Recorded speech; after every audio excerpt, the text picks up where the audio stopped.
Assalamualaikum warahmatullahi wabarakatuh. Perkenalkan nama saya Syarifah Alawiyah. Di sini saya akan membahas tentang perpajakan.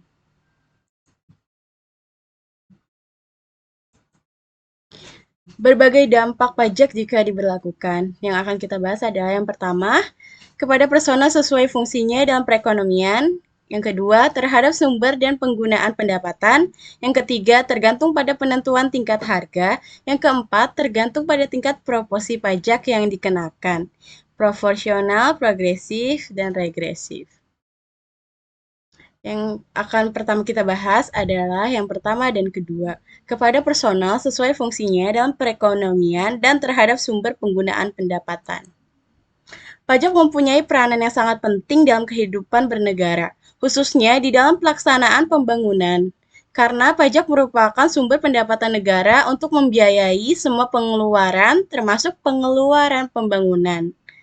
Di sisi lain, pajak juga sangat penting dalam mengatur pertumbuhan ekonomi melalui kebijaksanaan pajak. Di sisi lain, pajak mempunyai peranan yang sangat penting dalam kehidupan bernegara.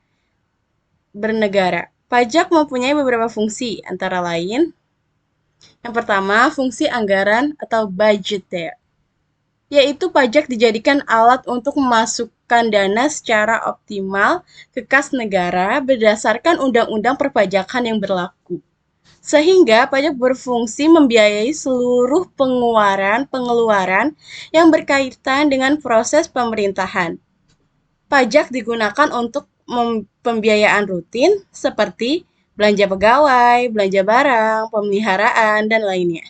Yang kedua, fungsi mengatur atau reguleren, yaitu pajak digunakan pemerintah sebagai alat untuk mencapai tujuan tertentu dan pelengkap dari fungsi anggaran.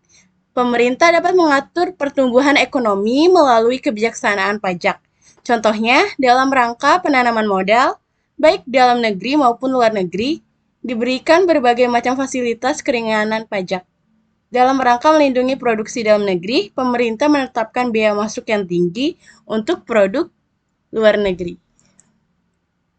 3. Fungsi stabilitas, yaitu pajak membuat pemerintah memiliki dana untuk menjalankan kebijakan yang berhubungan dengan stabilitas harga, sehingga inflasi dapat dikendalikan. Hal tersebut dapat dilakukan dengan cara mengatur peredaran uang di masyarakat, pemungutan pajak, penggunaan pajak yang efektif dan efisien.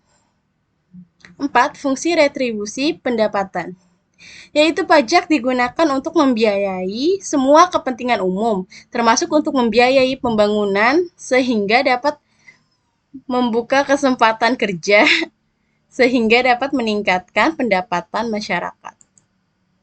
Pajak merupakan sumber utama penerimaan negara. Tanpa pajak, sebagian besar kegiatan negara sulit untuk dapat dilaksanakan. Penggunaan uang pajak meliputi mulai dari belanja pegawai sampai dengan pembiayaan berbagai proyek pembangunan. Pembangunan sarana umum seperti jalan-jalan, jembatan, sekolah, rumah sakit atau puskesmas, kantor polisi dibiayai dengan menggunakan uang yang berasal dari pajak. Uang pajak juga digunakan untuk pembiayaan dalam rangka memberikan rasa aman bagi seluruh lapisan masyarakat. Setiap warga negara, mulai saat dilahirkan sampai dengan meninggal dunia, menikmati fasilitas atau pelayanan dari pemerintah yang semuanya dibiayai dengan uang yang berasal dari pajak. Dengan demikian, jelas bahwa peranan penerimaan pajak bagi suatu negara menjadi sangat dominan dalam menunjang jalannya roda pemerintahan dan pembiayaan pembangunan. 3. Tergantung pada penentuan tingkat harga. Pajak yang dikenakan atas penjualan suatu barang menyebabkan harga jual barang tersebut naik. Sebab setelah dikenakan pajak, produsen akan berusaha mengalihkan sebagian beban pajak tersebut kepada konsumen, yaitu dengan jalan menawarkan harga jual yang lebih tinggi, sehingga hanya mempengaruhi fungsi penawaran, sedangkan pada fungsi permintaan tidak mengalami perubahan sama sekali. Fungsi penawaran sebelum dikenakan pajak adalah F sama dengan F dalam kurung Q, dan fungsi penawaran setelah dikenakan pajak ditambah per unit adalah P sama dengan F dalam kurung Q ditambah T. Maka keseimbangan pasarnya adalah dengan memecahkan fungsi persamaan penawaran sebelum dan setelah dikenakan pajak. Total pajak yang diterima oleh pemerintah adalah T pemerintah sama dengan pajak dikali Q pada keseimbangan setelah pajak. Pajak yang ditanggung oleh konsumen adalah dalam kurung PT dikurang PE dikali QT. Sedangkan pajak yang ditanggung oleh produsen adalah total pajak yang diterima oleh pemerintah dikurang pajak yang ditanggung konsumen. Ketiga, tergantung pada tingkat proporsi pajak yang dikenakan. Proporsional, progresif, regresif, dan degresif. Secara struktural, tarif pajak dibagi menjadi 4 jenis antara lain tarif progresif, a progressive tax rate, tarif degresif, a degressive tax rate, tarif proporsional, a proportional tax rate, dan terakhir tarif tetap atau regresif, a fixed tax rate. Tarif progresif. Tarif pajak progresif merupakan tarif pungutan pajak yang mana persentase akan naik sebanding dengan dasar pengenaan pajaknya. Di Indonesia itu sendiri, tarif pajak progresif ini ditetapkan untuk pajak penghasilan atau PPH, wajib pajak orang pribadi, seperti lapisan penghasilan kena pajak atau PKP sampai 60 juta, tarif pajaknya 5%.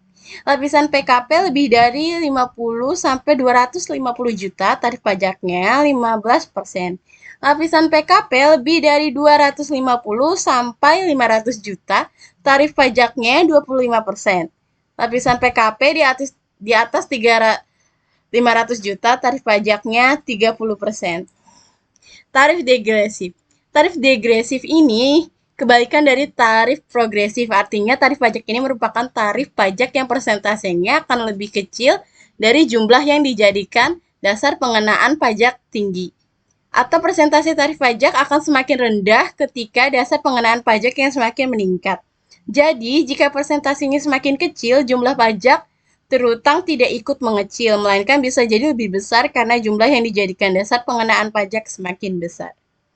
Selanjutnya, tarif proporsional. Tarif proporsional merupakan tarif yang persentasenya tetap meskipun terjadi perubahan terhadap dasar pengenaan pajak. Jadi, seberapapun jumlah objek pajak, persentasenya akan tetap. Contohnya adalah pajak pertambahan nilai 10% dan PBB 0,5% dari berapapun objek pajaknya. Tarif tetap atau regresif. Tarif tetap atau tarif pajak regresif adalah tarif pajak yang nominalnya tetap tanpa memerhatikan jumlah yang dijadikan dasar pengenaan pajaknya.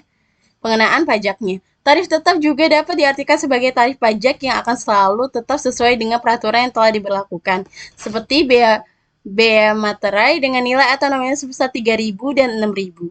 Pada dasarnya, tarif pajak dipungut berdasarkan atau sesuai dengan pengelompokan jenis-jenis pajak. Thanks, sekian dari saya. Wassalamualaikum warahmatullahi wabarakatuh.